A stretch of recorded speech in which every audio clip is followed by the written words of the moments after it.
The coffee machine was broken again. I stared at the ancient contraption as it sputtered and hissed, spewing a thin brown liquid that resembled coffee, only in the most academic sense.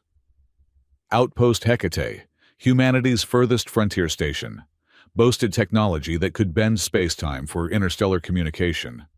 But apparently, a decent cup of coffee remained beyond our technological capabilities. "Piece of junk," I muttered, giving the machine a half-hearted slap that did absolutely nothing to improve its performance. The year was 2451, and I, Jack Mercer, former Special Forces soldier turned maintenance engineer, was living out my days on this godforsaken station at the edge of explored space. It wasn't glamorous work, but it kept me busy. Busy was good.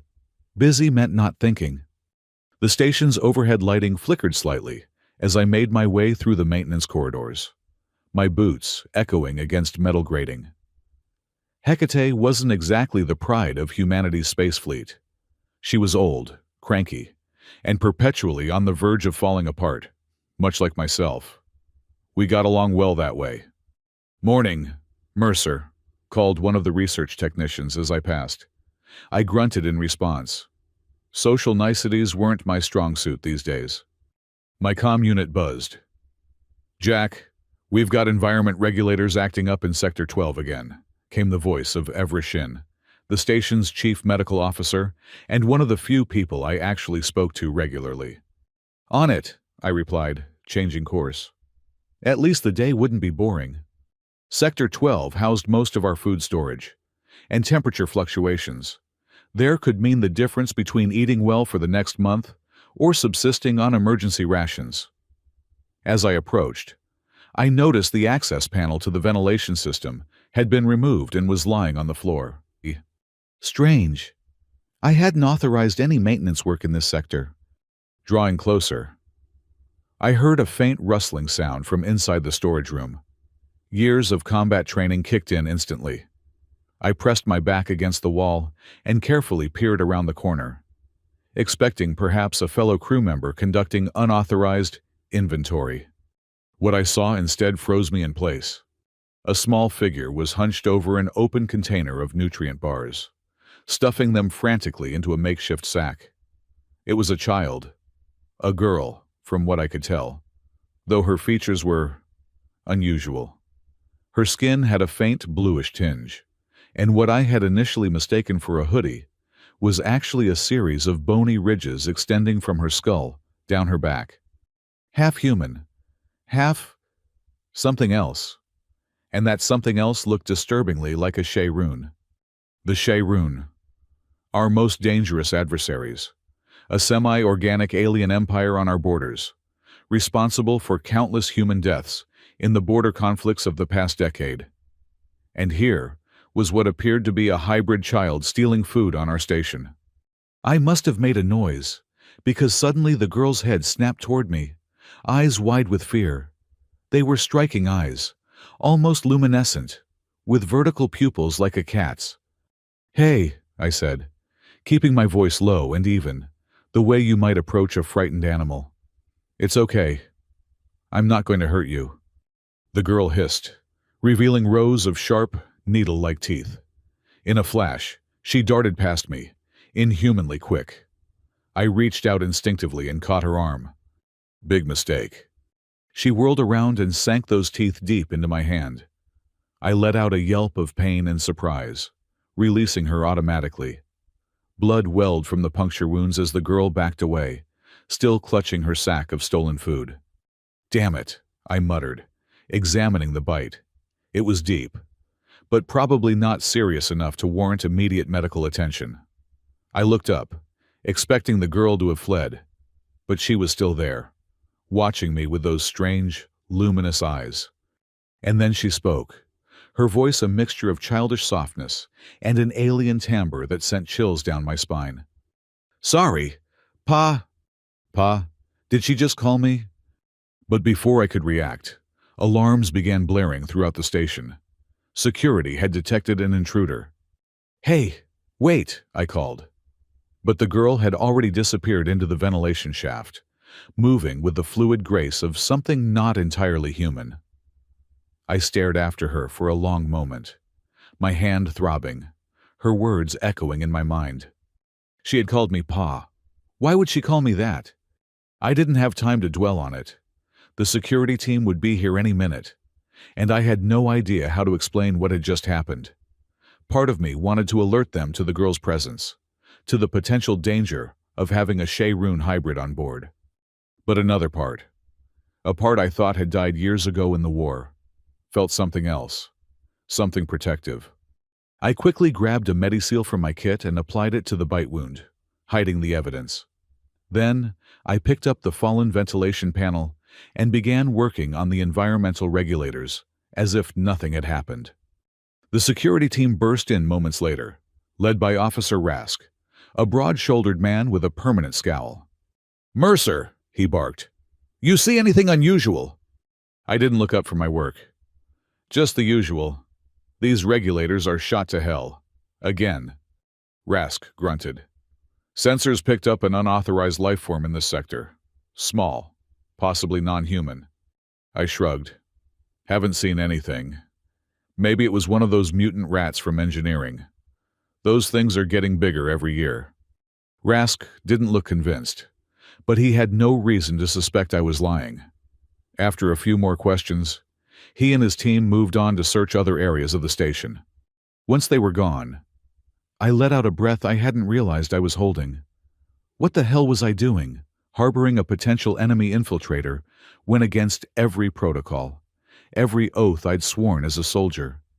But she was just a child who had called me Pa. I finished my repairs in record time and headed back to my quarters, my mind racing. I needed to find that girl again, to figure out who she was and what she was doing on our station, and I needed to do it before security did.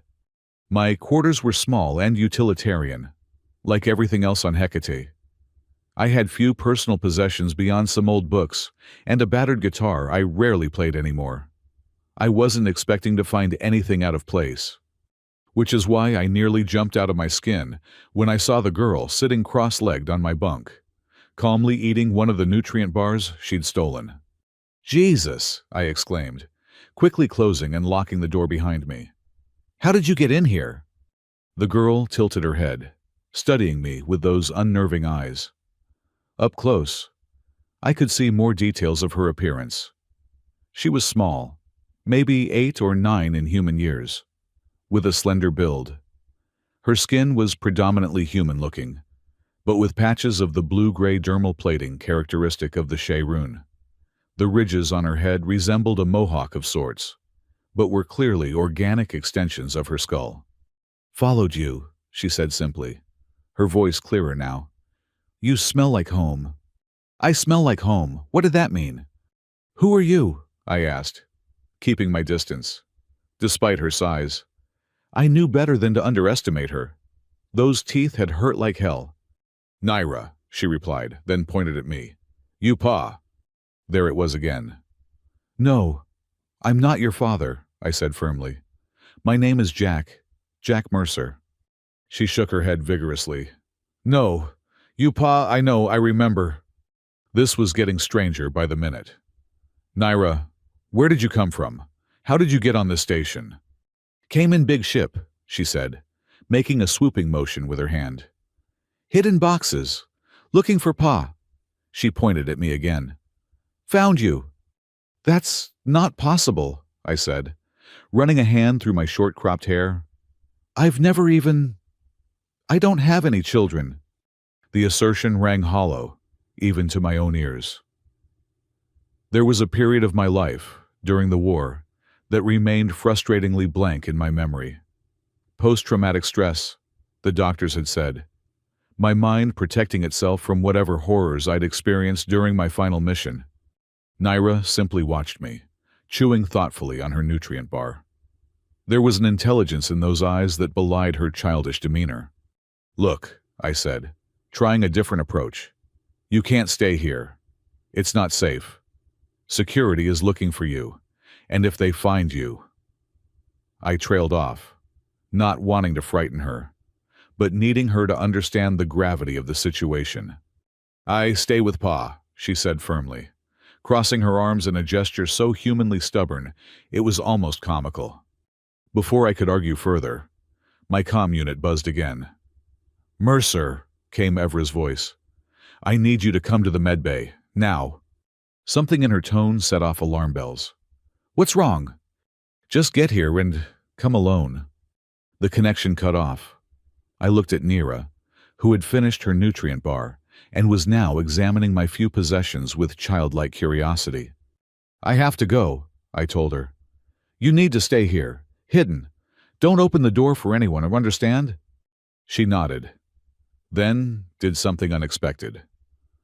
She stood up, approached me, and placed a small hand directly over my heart. The gesture felt strangely familiar, like a half-remembered dream. "I wait for Pa," she said solemnly. I left her there, locking the door behind me, and made my way to the medbay. My mind a whirlwind of confusion and inexplicable feelings of protectiveness. What was happening to me? The medbay was empty, except for Evra, who was hunched over a console, her dark hair falling forward to obscure her face. She looked up as I entered, her expression grim. "Close the door," she said quietly. I did as she asked. "What's going on, Evra?" She gestured to the screen in front of her. "Security found traces of DNA in the ventilation system near the food storage. They asked me to analyze it." She took a deep breath. "Jack, it's Shay-Rune DNA, but mixed with human." My stomach dropped. "A hybrid?" "Yes, and that's not all." She lowered her voice further, glancing nervously at the door. "The security chief has already contacted Director Thorne." Cale Thorne. The name sent a chill down my spine. Head of interspecies intelligence, with a notorious hatred for all things alien, especially the Shay-Rune. Rumor had it, he'd been captured and tortured by them during the war. "Why?" I asked, though I already knew the answer. "They think it might be a spy. Or worse, some kind of biological weapon." Evra's eyes met mine, searching. "Jack, you were in Sector 12 when the alarms went off. Did you see anything?"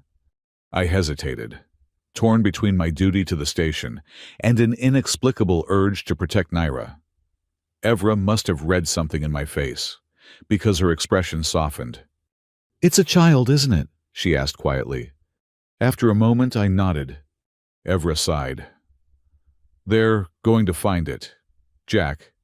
And when they do—" She didn't need to finish the sentence. We both knew what would happen. The Interspecies Coalition had protocols for dealing with potential biological threats, and none of them would end well for Naira. "What if," I said slowly, "what if the hybrid was under observation, for medical research?" Evra raised an eyebrow. "You mean if I claimed the hybrid as a research subject? It could buy us time. Time to figure out where she came from, what she's doing here." "She?" I winced, realizing my slip. "The hybrid. It's a girl, calls herself Naira." Evra was silent for a long moment, her fingers tapping thoughtfully on the console. Finally, she said, "Bring her to me, tonight, when the shift changes and there are fewer people around. I'll do what I can." Relief flooded through me. "Thank you, Evra." She gave me a hard look. "Don't thank me yet, Jack. If that child is dangerous in any way, I will do my duty to this station. Understood?" I nodded, though, in truth, I wasn't sure what I would do if it came to that. The thought of Naira being treated as a threat, being experimented on or worse, made my blood boil in a way I hadn't felt in years. I left the medbay and headed back to my quarters, my mind racing with questions. Why did Naira think I was her father? Why did that strange hand-over-heart gesture feel so familiar? And most disturbing of all, why did I feel such a powerful connection to a child I just met? One who was half Shay-Rune, our most hated enemy. When I returned to my quarters, I found Naira exactly where I'd left her, sitting cross-legged on my bunk. But now she was holding something I hadn't seen in years. A small, tarnished metal disc, etched with intricate patterns that seemed to shift and change as you looked at them. My breath caught in my throat. It was a memory token, a piece of technology I'd encountered during the war. Shay-Rune technology. "Where did you get that?" I asked, my voice barely above a whisper. Naira looked up, her strange eyes reflecting the shifting patterns of the disc. "Was in your box," she said, pointing to a storage container tucked under my bunk. A container I hadn't opened in years. I approached slowly and sat down beside her. The disc seemed to pulse in her small hand, responding to her touch in a way I'd never seen before. "Do you know what that is?" I asked. She nodded. "Memory. From before." "Before what?" Instead of answering, she placed the disc in my palm. The metal felt warm, almost alive, against my skin. And as I looked at it, something strange happened. The patterns began to swirl more rapidly, and with them came flashes of something, images, feelings, fragments of memory that didn't feel like my own. A laboratory, bathed in blue light. A woman with skin like polished obsidian. Her eyes the same luminous vertical slits as Naira's. Pain. Overwhelming pain. And then I dropped the disc as if it had burned me, gasping for breath. Naira watched me solemnly. "You remember?" she asked. "No," I said, my heart racing. "I don't know what that was." But part of me did know. Part of me recognized those fragmented images as something more than hallucinations. They felt like memories, but memories that had been locked away, buried deep in my subconscious. Before I could question Naira further, my comm unit buzzed yet again. This time, it was a station-wide alert. "Attention all personnel. This is Director Cale Thorne of Interspecies Intelligence. I have taken command of security operations on Outpost Hecate, effective immediately. We have reason to believe there is a Shay-Rune infiltrator on board. All personnel are ordered to report any suspicious activity. Section-by-section search will commence in 1 hour." My blood ran cold. Thorne was here already. We were out of time. I looked at Naira, who seemed unperturbed by the announcement. "We need to get you to the medbay," I told her urgently. "It's not safe here anymore." She tilted her head, considering, then nodded and stood up, pocketing the memory disk before I could stop her. Getting to the medbay undetected would be a challenge. The station would be crawling with security personnel, all on high alert for anything out of the ordinary. And Naira, with her alien features, was definitely out of the ordinary. I rummaged through my belongings and found an old, hooded jacket. "Put this on," I told her. "Keep your head down and stay close to me." She complied without question, pulling the hood up to conceal her ridged skull. The jacket was comically large on her small frame, but it would have to do. "If anyone stops us," I instructed, "let me do the talking. Understand?" "Yes, Pa," she replied. And despite the gravity of our situation, I found myself suppressing a smile at her stubborn insistence on calling me that. We slipped out of my quarters and into the corridor. The station was on night cycle. The lighting dimmed to simulate evening, but there were more people about than usual, all looking tense and vigilant. I kept Naira close to my side, one hand on her shoulder, trying to appear casual as we made our way toward the medbay. We were almost there when a security team rounded the corner ahead of us, led by a tall, lean man with silver-streaked hair and cold, calculating eyes. Director Cale Thorne himself. I froze, instinctively pulling Naira slightly behind me. There was no way to avoid them. They had already seen us. Thorne's gaze locked onto mine, and a flicker of recognition passed across his features. "Mercer," he said, his voice smooth and controlled. "Jack Mercer. It's been a long time." I didn't recall ever meeting him, but that wasn't unusual. My memory of the war years was spotty at best. "Director," I acknowledged with a nod, trying to keep my voice steady. His eyes drifted to the small figure half hidden behind me. And who is this? I had prepared a story about taking a worker's child to the medbay for a minor injury. But before I could speak, Neera stepped out from behind me and pulled back her hood. "I am Neera," she declared, her alien eyes fixed defiantly on Thorn. "He is my pa." For a split second, something like genuine shock registered on Thorn's face. Then his expression hardened, and he gestured to his security team. "Detain them both," he ordered. "The hybrid is the infiltrator we've been searching for, and Mercer is apparently colluding with it." "Wait," I protested as security officers moved to surround us. "She's just a child. She's not a threat." Thorn's cold eyes bored into mine. "That thing is not a child. Mercer. It's a biological weapon, designed to infiltrate and undermine our defenses." He stepped closer, his voice dropping to a near whisper. "Don't tell me you've forgotten what the Shayrun are capable of." Something in his tone, in the way he emphasized forgotten, sent a chill down my spine. Did he know something about my missing memories? Before I could respond, Neera let out a hiss and darted forward with inhuman speed, slipping between the legs of a startled security officer. But instead of fleeing, she charged directly at Thorn, her small hands outstretched. "Neera, no!" I shouted, lunging after her. Everything happened in a blur. Security officers moved to intercept. Thorn reached for a weapon at his hip, and I threw myself between them and Neera, acting on pure instinct. Something hard struck the side of my head, and the world went dark.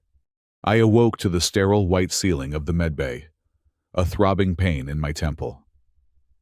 As my vision cleared, I saw Evra standing over me, her expression a mixture of concern and exasperation. "You have a remarkable talent for complicating things, Jack," she said, running a scanner over my head. "Concussion, but nothing serious. You're lucky." Memory flooded back. "Neera," I gasped, trying to sit up. "Where is she?" Evra placed a restraining hand on my shoulder. "She's safe, for now. I managed to convince Thorn to let me examine her before they ship her off to the Coalition facility." She glanced over her shoulder, and I followed her gaze to a secured medical pod in the corner of the room. Through its transparent top, I could see Neera lying motionless, various monitoring devices attached to her small body. "Is she hurt?" I demanded, swinging my legs over the side of the bed despite Evra's protests. "Sedated," Evra replied. "Standard procedure for potentially dangerous non-human entities." She sighed. "Jack, what were you thinking? Harboring a Shayrun hybrid on a human outpost is a serious offense." "She's not dangerous," I insisted, making my way unsteadily to the pod. "She's just a child looking for her father." The words caught in my throat as I looked down at Neera's peaceful face. "About that," Evra said, joining me beside the pod. "I ran a full genetic scan while she was unconscious." She hesitated, then added quietly, "Jack, her human DNA, it shares several key markers with yours." The world seemed to tilt beneath my feet. "That's not possible," I whispered, though even as I said it, I knew it could be.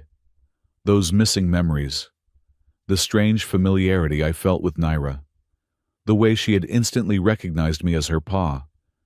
"The match isn't conclusive," Evra continued, "but it's significant enough to warrant further testing. If you'd be willing to provide a sample." The medbay doors slid open with a hiss, cutting her off. Director Thorn strode in, flanked by 2 security officers and a woman I recognized as General Raleigh, the station commander. "Dr. Shin," Thorn said coldly, "I believe I gave explicit instructions that the prisoner was to be kept in isolation."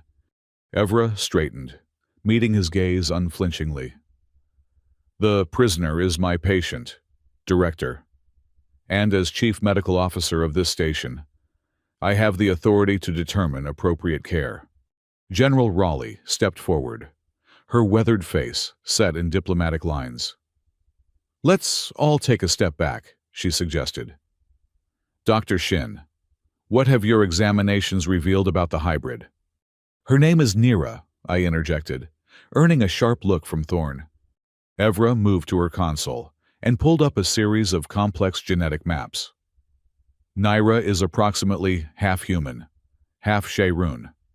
She appears to be about 9 years old in human terms, though Shayrun development may differ. She shows no signs of being a biological weapon or carrying any pathogens harmful to humans. And yet, Thorn said, she managed to infiltrate our station undetected and has displayed aggressive behavior toward station personnel. She was frightened, I argued. Alone on a strange station, being hunted. How would you expect her to react? Thorn's eyes narrowed.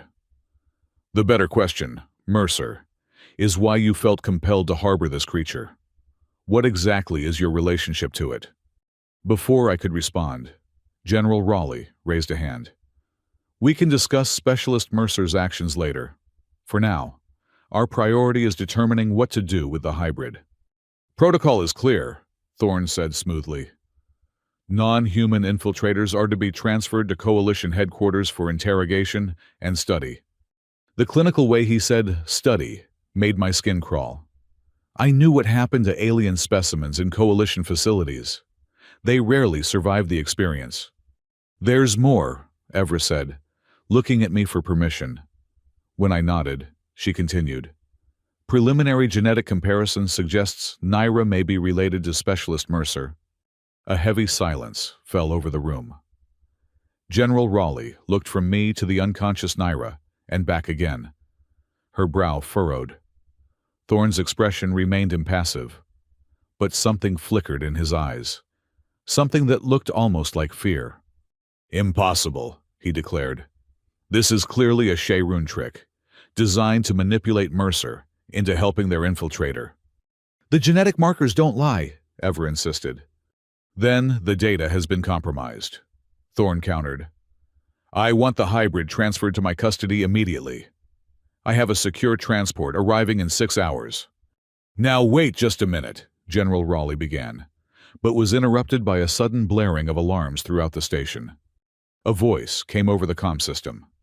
Attention all personnel. Unidentified vessel approaching. Configuration matches Shayrun warship. Battle stations. This is not a drill. Repeat, battle stations. Everything happened very quickly after that. General Raleigh and most of the security personnel rushed to the command center. Thorn ordered his remaining officers to secure Nira's pod for immediate transfer. And I made a decision. As Thorn was distracted by the alarms, I moved to Evra's side and whispered urgently, "Help me get her out of here." To my surprise, she nodded without hesitation and quickly tapped a sequence into the pod's control panel. The sedation system disengaged, and Nira's eyelids began to flutter. Thorn turned back just as I was lifting Nira from the pod. "What do you think you're doing, Mercer?" he demanded, reaching for his sidearm. Evra stepped between us, a loaded hypo-injector in her hand. "Back off, Director. Medical authority supersedes security protocol in matters concerning patient welfare." Thorn's face contorted with rage. "That thing is not a patient. It's a threat to the station. And you," he said, pointing at me, "are making the same mistake all over again." "Again? What did he mean? Again?" Before I could ask, the station shuddered violently, nearly knocking us all off our feet. The Shayrun ship must have fired on us. In the moment of chaos, I clutched Nira to my chest and ran for the door. Behind me, I heard Thorn shout and Evra's voice raised in response. But I didn't look back. All that mattered now was getting Nira to safety. The corridors were in pandemonium, with crew members rushing to their emergency stations. No one paid much attention to a maintenance engineer carrying what appeared to be a child, wrapped in a medical blanket. I headed for the shuttle bay. If the station was under attack, evacuation protocols would be in effect, and the emergency shuttles would be prepped for launch. As I ran, Nira stirred against my chest, her alien eyes blinking up at me groggily. "Pa," she murmured. "I'm here," I reassured her. "I'm getting you out of here." She seemed to sense the urgency in my voice and remained quiet as I navigated the chaotic corridors. When we reached the shuttle bay, I found it bustling with activity as crew members prepared the evacuation vessels. I kept my head down and moved toward the smallest of the shuttles, a two-person craft primarily used for short-range reconnaissance. It wasn't meant for extended travel, but it would have to do. Just as we reached the shuttle, another violent shudder ran through the station, more powerful than the first. The lighting flickered, then stabilized, and a new message came over the comm system. Attention Outpost Hecate. This is Queen Taljara of the Shayrun Empire. Return our lost princess immediately, or we will destroy your station. You have 1 standard hour to comply. Princess. The word echoed in my mind as I looked down at Naira, who was now fully awake and staring up at me with a mixture of fear and determination. They've come for you, I said softly. She nodded. Mother sent them, but I don't want to go. Her small hand reached up to touch my face. Want to stay with Pa? Mother. Queen Taljara was Naira's mother, which would make Naira a literal princess of the Shayrun Empire. And if what Evra had discovered was true, if I really was Naira's father, the implications were staggering. A half-human child of the Shayrun Queen and a human soldier, it was unheard of, impossible. And yet, the evidence was right here in my arms, looking at me with those unmistakably alien eyes that somehow felt so familiar. I didn't have time to process it all. The shuttle bay doors burst open, and Director Thorne strode in, flanked by a full security team. His eyes locked onto mine from across the bay. "Mercer!" he shouted. "Step away from the shuttle and hand over the hybrid." I pulled Naira closer and backed up against the shuttle's hull. "Her name is Naira," I called back. "And she's not a hybrid, she's a child. My child." The words felt right as I said them, despite the impossibility of it all. Something was stirring in the recesses of my mind, fragments of memory trying to break through. Thorne's face darkened. "You don't know what you're saying, Mercer. That thing has affected your mind somehow. Step away, and we'll get you the help you need." "The only thing affecting my mind," I retorted, "is that I'm starting to remember things that were taken from me.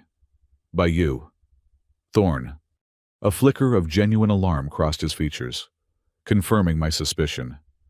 He knew something about my past, about my connection to Naira and the Shayrun. "You're confused," he said, his voice taking on a placating tone as he and his team slowly advanced. "The war left many of us with fragmented memories. Let us help you. Jack, just give us the hybrid."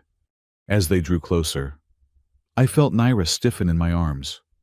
She reached into the pocket of the oversized jacket she still wore and pulled out the memory disk from my quarters.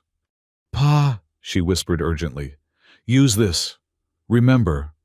Before I could react, she pressed the disk against my temple. Pain exploded behind my eyes, followed by a flood of images and sensations, so intense I nearly dropped to my knees. I remembered. 10 years ago, a secret diplomatic mission. Me, a special forces operative sent to make first contact with a faction of the Shayrun interested in peace. The queen herself, Taljara, regal and terrifying and beautiful in an alien way. Our initial hostility giving way to grudging respect. Then, to something more. A forbidden connection, across species, across enemy lines. A child, conceived as a symbol of what could be a bridge between our kinds. And then betrayal. Thorne and his faction, opposed to peace, arranging an accident for me, wiping my memories, attempting to eliminate the child. I gasped as the flood of memories subsided, finding myself on my knees, Naira's small hands gripping my shoulders. Thorne and his men had frozen in place, uncertain how to proceed. "I remember," I said, my voice hoarse. I looked up at Thorne, rage building inside me. "You tried to have her killed. You wiped my memories. Why?" For a moment, Thorne's cold facade cracked, revealing the hatred beneath. Because peace with those monsters would be our downfall, he spat. They tortured me, Mercer, for months. Did things to me you can't imagine. And you betrayed your own kind for one of them. I tried to end a war, I corrected him, rising to my feet with Naira still in my arms. To save lives on both sides? There are no both sides, Thorn snarled. There's only us and them. And that abomination you're holding represents everything that would destroy humanity. Before I could respond, the station's comm system crackled to life again. Specialist Mercer, came General Raleigh's voice. Please report to the command center immediately. Bring the child with you. Thorn looked up at the ceiling in frustration. General, with all due respect, I have the situation under control. That wasn't a request. Director, Raleigh replied sharply. Security teams, stand down. That's an order. The security officers looked uncertainly at Thorn, who was practically vibrating with anger. After a tense moment, he gave a curt nod, and they lowered their weapons. This isn't over, Mercer, he warned as I edged past him toward the exit. No, I agreed. It's not. The command center was a hive of activity when I arrived with Naira. On the main view screen loomed the massive form of a Shayrun mothership, its organic-looking hull bristling with what I knew to be incredibly powerful weapons. General Raleigh stood at the central console, her face grim as she studied tactical displays. She looked up as we entered, her eyes widening slightly at the sight of Naira, who had removed the blanket and stood proudly at my side, her alien features on full display. So it's true, Raleigh murmured. When the Shayrun demanded the return of their princess, I thought it was some kind of trick. It's not a trick, I confirmed. This is Nira, daughter of Queen Taljara, and... I hesitated, still coming to terms with the memories that had returned. And me, apparently. Raleigh's eyebrows shot up. That's quite a revelation. Specialist Mercer. She looked thoughtful for a moment, then addressed Naira directly. Young lady, your mother seems very concerned about you. She's threatening to destroy this station if we don't return you. Naira lifted her chin. Mother is protective, she said simply. That's one way of putting it, Raleigh said dryly. She turned back to me. I've managed to establish a communication channel with the Shayrun ship. Their queen is demanding to speak with her daughter. And with you, specifically, though she didn't explain why. Now I understood why Raleigh had called us here, instead of letting Thorn detain us. She needed Naira to defuse the situation with the Shayrun ship before we all ended up as space debris. I'll talk to her, I said. Raleigh nodded and signaled to a communications officer. A moment later, the view screen changed to show the interior of what must have been the Shayrun command center. And there she was, Queen Taljara.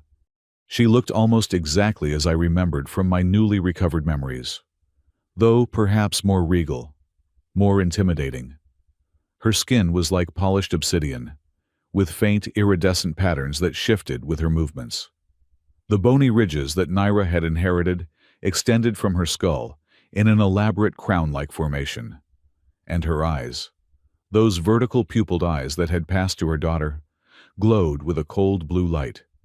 For a long moment, she simply stared at me, her alien face unreadable. Then her gaze shifted to Naira, and something like tenderness flickered across her features. My daughter, she said, her voice a strange, harmonious blend of tones. You are unharmed. Yes, mother, Naira replied. Pa protected me. Taljara's gaze snapped back to me. Jack Mercer, she said, and hearing my name in her voice sent an involuntary shiver down my spine. You remember, then? It wasn't a question, but I nodded anyway. Some of it. Enough to know what Thorn did, what was taken from me. They stole you from us, she said, a hint of anger entering her voice. Broke the accord we had begun. When I learned you still lived, I sent Naira to find you, to bring back your memories, so you might return, and fulfill your promise. Promise. I searched my still fragmentary memories, trying to recall what promise I had made to her. As if reading my thoughts, she continued. You vowed to help forge peace between our peoples, to raise our daughter as a bridge between worlds. Her eyes narrowed slightly. Do you still honor this vow? Jack Mercer. The command center had gone deathly quiet, every eye fixed on me. I felt the weight of the moment, the impossible choice before me. On one hand, my duty to humanity, to the station I had called home for years. On the other, a promise I had apparently made, a child who called me Pa, and a chance, however slim, for peace. I began, but was interrupted as the command center doors slid open and Director Thorne burst in, flanked by armed security officers. This has gone on long enough, he declared, his weapon drawn and pointed at the view screen. General Raleigh, I'm relieving you of command under Section 12 of Coalition Security Protocol. This station is now under my authority. Raleigh's face hardened. On what grounds, Director? Alien infiltration at the highest levels, Thorne replied smoothly. You're compromised, General, negotiating with the enemy instead of defending the station. On the view screen, Taljara's expression had gone dangerously still. So, she said, her voice like ice. The betrayer reveals himself again. Thorne's eyes flicked to the screen. Queen Taljara, he said, with a mocking bow. How convenient that you remember me. I remember all who harm what is mine, she replied. And you, Cale Thorne, tried to destroy my daughter, my heir. For that alone, your life is forfeit. Thorne's laugh was harsh. Empty threats, Your Majesty. You can't touch me, but I can certainly touch what's yours. He gestured to his men. Take the hybrid. If the Queen makes any aggressive move, kill it. No, I shouted, stepping in front of Naira as the security officers advanced. What happened next was chaos. Naira, displaying strength and speed far beyond what her small frame suggested, leapt past me and charged directly at Thorne. At the same time, alarms blared throughout the command center as the Shae-Rune ship opened fire, targeting the station's weapon systems with surgical precision. I lunged after Naira, desperate to stop her before Thorne's men could fire. But I was too slow. Thorne himself raised his weapon, aiming directly at Naira's charging form. Time seemed to slow down. I saw his finger tighten on the trigger, saw Naira's determined expression as she raced toward him, heard Taljara's voice from the view screen, shouting something in the Shae-Rune language. And then, a blur of motion as General Raleigh tackled Thorne from the side, sending his shot wide. The energy blast hit a control panel instead, causing it to explode in a shower of sparks. In the confusion, I reached Naira and pulled her back, shielding her with my body. The security officers hesitated, unsure whose orders to follow, as Raleigh and Thorne grappled on the floor. Enough! Taljara's voice boomed from the view screen, amplified somehow to painful levels. Everyone in the command center froze, hands instinctively moving to cover their ears. In the sudden silence that followed, Taljara spoke again, her voice now unnaturally calm. Jack Mercer, you will bring our daughter and come to my ship, now, or I will destroy your station and everyone on it. It wasn't a request. It wasn't even a negotiation. It was a simple statement of fact. I looked at Naira, who was watching me with those luminous eyes, so trusting despite the chaos around us. I looked at Raleigh, who had managed to subdue Thorne temporarily, but was clearly fighting a losing battle against his security forces. And I made my decision. We'll come, I said, addressing Taljara. But no one on this station dies. Those are my terms. A faint smile curved Taljara's alien lips. Agreed. You have 1 hour. The view screen went dark. Raleigh struggled to her feet, keeping a wary eye on Thorne and his men. Mercer, she said quietly. Are you sure about this? I nodded. It's the only way to prevent a massacre. And I looked down at Naira, who had taken my hand in her small one. I need to know the truth. All of it. Thorn, his face contorted with rage, spat on the floor. Traitor! You're betraying your entire species for a monster with a pretty face and its half-breed spawn. I regarded him coldly. The only monster I see here is you. Thorn, you've been working to sabotage peace from the beginning. Why? What do you gain from endless war? Purpose, he snarled. Clarity. Us versus them. The moment we start seeing them as anything but enemies. We've already lost. I shook my head, pitying him despite everything. You're wrong, and I'm going to prove it. Raleigh stepped forward. I'll arrange a shuttle for you. Thank you, General, I said. And I'm sorry for all of this. She managed a tight smile. Just try to come back in one piece, specialist, and maybe with a peace treaty.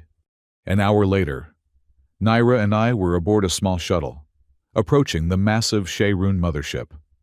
I had changed out of my station uniform into civilian clothes, and Naira had discarded my oversized jacket in favor of a child-sized environment suit, just in case. As we drew closer, I could make out more details of the alien vessel. Unlike the sleek, metallic design of human ships, the Shayrun craft appeared almost organic, with flowing lines and irregular protrusions that pulsed with bioluminescent light. It was both beautiful and terrifying, much like its queen. Are you scared, Pa? Naira asked, breaking the silence as we approached a docking bay that had opened like a great maw in the side of the ship. I considered lying, then thought better of it. Yes, I admitted. Aren't you? She shook her head. No, I'm with you and going to Mother, safe. Her simple faith was touching, though I wasn't nearly as confident as she was. My recovered memories of Taljara were complex, to say the least. There had been a connection between us, yes, but also danger. She was not human, did not think like a human, and had the power to crush me and the entire station on a whim. The shuttle docked with a gentle thud, and the external airlock cycled open. I took a deep breath, took Naira's hand, and stepped onto a Shayrun vessel for the first time in 10 years. We were greeted by a delegation of Shayrun warriors, tall and imposing in their chitinous armor. They regarded me with what seemed like a mixture of curiosity and hostility, but they made no aggressive moves. The Queen awaits, said one, in surprisingly good English. Follow. We were led through corridors that seemed more grown than built, with walls that pulsed faintly, as if alive. Which, given what I knew of Shayrun technology, they probably were. The air was thick with unfamiliar scents, not unpleasant, but definitely alien. Finally, we reached what could only be the throne room, a vast chamber with a ceiling that seemed to open directly into space, protected by some kind of energy field that allowed the stars to shine through. And there, seated upon a throne that appeared to be part of the living ship itself, was Queen Taljara. Up close, she was even more imposing than she had appeared on the view screen, taller than any human, with an otherworldly grace to her movements as she rose to greet us. Her skin shimmered with those iridescent patterns I remembered, now recognizing them as a sign of her royal lineage. Naira immediately ran to her, all protocol forgotten, and Taljara bent to embrace her daughter with genuine warmth. It was such a human gesture that it caught me off guard. Then she straightened and fixed those luminous eyes on me. Jack Mercer, she said, her multi-layered voice sending shivers down my spine. The last time we stood face to face, you promised to return. It took longer than expected. I inclined my head slightly, trying to remember the proper etiquette for addressing alien royalty. I would have come sooner if I'd remembered, I said honestly. They took those memories from me. She studied me for a long moment. Yes, I see the damage in your mind. Even now. Crude human techniques, but effective. She gestured for me to approach. Come closer. Let me see what remains of the man I knew. I hesitated, then stepped forward until I stood directly before her. She was at least a head taller than me, forcing me to look up to meet her gaze. Without warning, she reached out and placed a long-fingered hand directly over my heart, in the same gesture Naira had used. Instantly, a jolt of something like electricity shot through me, and more memories came flooding back. Not just fragments this time, but complete scenes, conversations, diplomatic negotiations that turned personal, a forbidden attraction across species, the impossible hope that our child might represent a new beginning for both our peoples. And then the betrayal. Thorn and his faction, learning of our liaison, arranging my accident, attempting to eliminate all evidence of the diplomatic mission, including Nira. Taljara's rage and grief when she believed I had died, withdrawing from the peace talks, nearly starting a full-scale war. I gasped as the connection broke, staggering slightly. I remember, I whispered. All of it. Taljara nodded, satisfied. Good. Then you understand what is at stake. Naira looked between us, clearly sensing the tension. Pa stays with us now? She asked, her voice small and hopeful. Taljara's expression softened as she looked at her daughter. That depends on your father, little one. His people may not forgive him for choosing us. I haven't chosen anyone yet, I pointed out, finding my voice again. I came to prevent a war, not start one. The Queen's lips curved in what might have been a smile. Always the diplomat, Jack Mercer. Very well. Let us discuss terms. She dismissed her court with a gesture, leaving just the three of us in the vast chamber. Then, she led us to a smaller adjacent room, more intimate but no less alien, with furniture that seemed to grow from the floor itself. Your Director Thorn, she began without preamble, has been working against peace for years.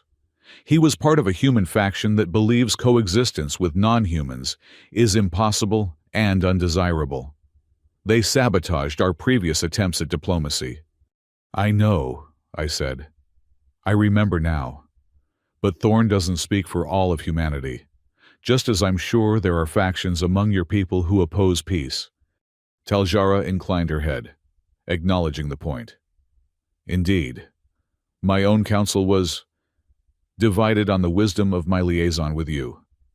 When you disappeared, those who opposed peace claimed vindication. They pushed for war. But you didn't give in, I observed. No. Her gaze drifted to Nira, who had discovered something like a puzzle box and was manipulating it with practiced ease. I had a reason to hope for another way.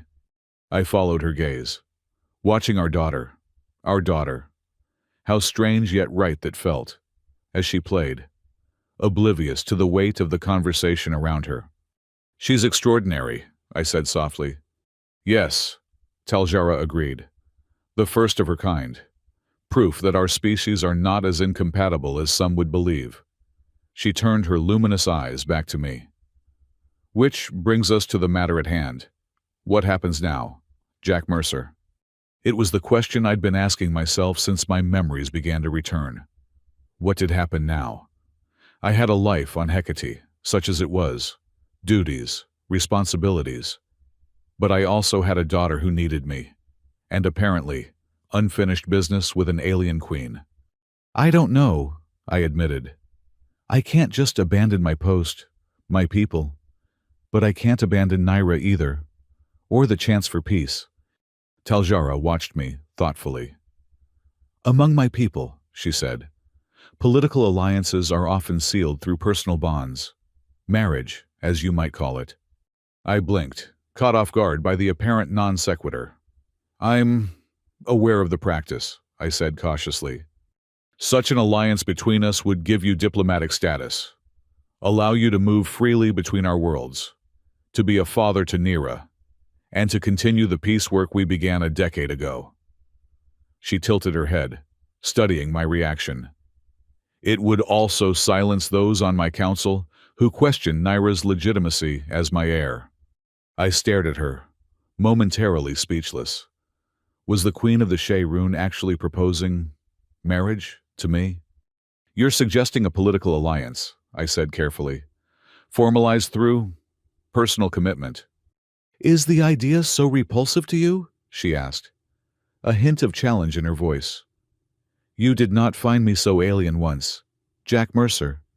Heat rose to my face as more memories surfaced, intimate memories that confirmed her words. No, I had not found her alien at all, in the ways that mattered. It's not that, I assured her quickly. It's just unexpected. 10 years ago, we were only beginning to know each other. And now you're suggesting we pick up where we left off. As if nothing happened? Much has happened, she corrected me.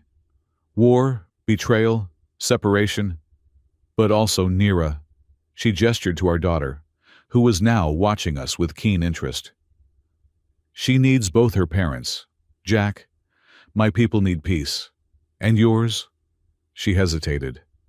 Well, perhaps not all of them deserve it, but many do. I couldn't argue with her logic. A formal alliance between us would indeed open diplomatic channels that had been closed for years. It would give Nira stability, a chance to know both sides of her heritage. And it would give me, what? A new purpose? A family. What about Hecate? I asked. Your ship fired on the station. Targeted strikes only, as you saw. No casualties. Taljara made a dismissive gesture. Your General Raleigh seems reasonable. She could be an ally in the peace process. I paced the small room, thinking.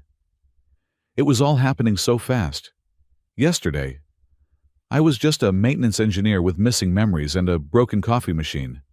Today, I was being offered a position as consort to an alien queen, father to a hybrid princess, and potential peacemaker between two hostile species. It was absurd, impossible, and yet I looked at Nira, who gave me a hopeful smile, those alien eyes so trusting. I looked at Taljara, regal and dangerous and compelling, and I laughed.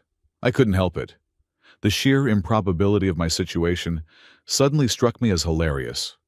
Something amuses you? Taljara asked, one elegant eyebrow raised. All of this, I admitted, gesturing vaguely. My life was simple yesterday. Boring, but simple. Now my daughter, who I didn't know existed until yesterday, bit me and called me Pa. I've recovered memories of a secret diplomatic mission I apparently undertook 10 years ago. And now I'm standing on an alien warship being proposed to by the Queen of the Shayrun. I shook my head, still chuckling. It's a lot to process. To my surprise, Taljara's lips curved in a genuine smile. Indeed, perhaps I am being hasty, by human standards. She considered for a moment. A trial period. Then, come to Shayrun Prime with us. Help raise our daughter. See if the peace we envisioned is still possible. It was a reasonable compromise. I could request extended leave from Hecate, maybe even position it as a diplomatic assignment. Raleigh would back me. I was sure.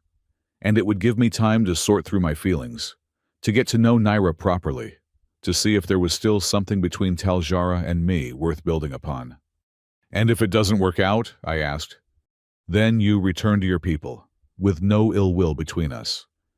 Nira would still be able to visit you. Taljara's expression grew serious. But I believe it will work. Jack Mercer, for our daughter's sake, if nothing else. I thought of Thorn, of his hatred and fear, of how empty my life had been these past years. I thought of the broken coffee machine in my quarters, a fitting symbol for the state of my existence. What? You want peace? A kid? And a husband with a broken coffee machine? I asked, echoing her formal tone with deliberate irreverence. Taljara's eyes widened slightly, then crinkled at the corners in what I recognized as amusement. If that is how you wish to phrase it, yes. I looked at Nira again, who was watching us with undisguised hope. Fine, I said, unable to keep a smile from my face. But I want weekends off. Taljara actually laughed then, a sound like crystal bells that filled the small chamber. Agreed, Jack Mercer. Weekends off. Naira squealed with delight and launched herself at me, wrapping her small arms around my waist. I hugged her back, feeling something long dormant awaken in my chest, a sense of purpose, of belonging. It wouldn't be easy. There would be opposition on both sides, diplomatic hurdles to overcome, cultural differences to navigate, and Thorn and his faction would certainly not give up without a fight. But looking at my strange new family, an alien queen and our hybrid daughter, I felt something I hadn't experienced in a very long time. Hope. The return to Hecate was tense, but without incident. Taljara had agreed to remain in orbit while I sorted out my affairs and explained the situation to General Raleigh. To my relief, Raleigh was not only understanding but supportive. We've been at odds with the Shayrun too long, she said, as we stood in her office, overlooking the command center. If there's a chance for peace, we should take it. Even if it means losing your maintenance engineer? I asked with a half-smile. She waved a hand dismissively. I think interspecies diplomatic liaison sounds better on your record anyway. Her expression grew serious. But Thorn won't give up easily. He's been confined to quarters for now, but he has allies in high places. I know, I said grimly. That's why we need to move quickly. Expose what he did, not just to me, but to the peace process. Raleigh nodded. I've already started compiling evidence. The memory disk Naira brought. Your medical scans showing evidence of memory tampering. Logs from 10 years ago that were suspiciously altered. She placed a hand on my shoulder. We'll handle Thorn. You focus on your new role. And your daughter. My daughter. The word still sent a thrill of both terror and joy through me. I had a child, a brilliant, unique, impossible child, who had crossed the stars to find me. Thank you, General, I said sincerely, for everything. She smiled. Just promise me an invitation to the royal wedding, Mercer. I laughed. You'll be the first to know. 3 days later, I stood in the shuttle bay once more, a small bag of possessions at my feet. I had said my goodbyes to the few friends I had on Hecate, filed my paperwork for extended diplomatic leave, and was ready to embark on the strangest journey of my life. Evra Shin was there to see me off, her expression a mixture of concern and excitement. Take care of yourself out there, Jack, she said, embracing me briefly. And keep sending those medical scans I asked for. The first human Shayrun family is going to be of considerable scientific interest. I grinned. Always the doctor, Evra. Always, she agreed. Then, more seriously. What you're doing is important, Jack. Not just for you and Naira, but for all of us. If we can learn to coexist with the Shayrun, one step at a time, I cautioned. There's a lot of history to overcome, but also a future to build, she reminded me. Now go. Your family is waiting. My family? Yes, they were, weren't they? As I boarded the shuttle that would take me to the Shayrun mothership, I thought about the strange turn my life had taken. From solitary maintenance engineer to father of an alien princess and potential consort to a queen. All because a little girl had bit me and called me Pa. Life, it seemed, still had the capacity to surprise me, and for the first time in many years, I was looking forward to whatever came next. Naira was waiting when I docked with the mothership, practically bouncing with excitement. Pa! She exclaimed, throwing herself into my arms. You came back.